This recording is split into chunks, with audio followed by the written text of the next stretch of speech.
السلام عليكم وصباح الخير للجميع. حاب أقول لكم قصة صارت معي البارح هنا في فندق الفورمنت في القاهرة. القصة إنه لما كنت في المصعد حق الفندق لقيت محفظة نسائية فيها مبلغ من المال وبطاقات، والمبلغ يوصل تقريبا 13 ألف دولار.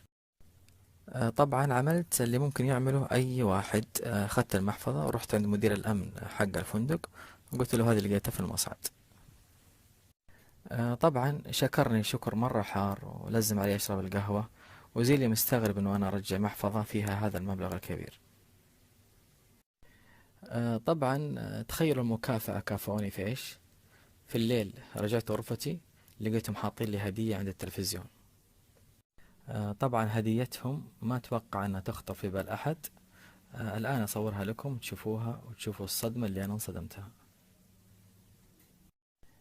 شوفوا هديتهم وشوفوا الصدمة.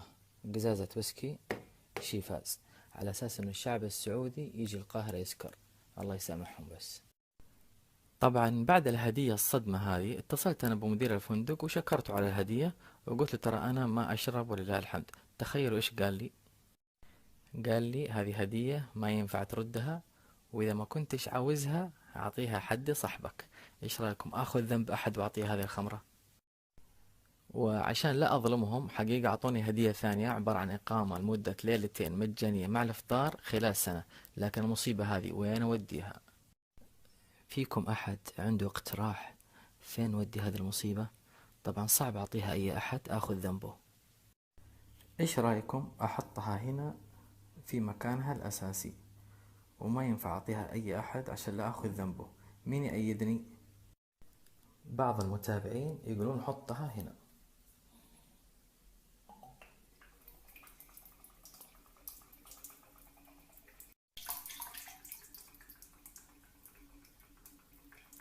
هذا مكانها الأساسي.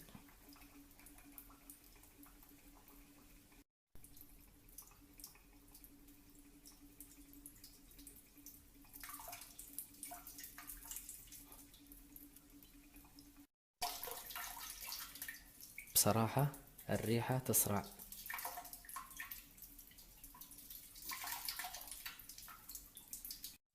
زين انه مدير الفندق اللي اعطاني اياها ما يتابعني في السناب، ولا كان منعني من الهدية الثانية إقامة ليلتين.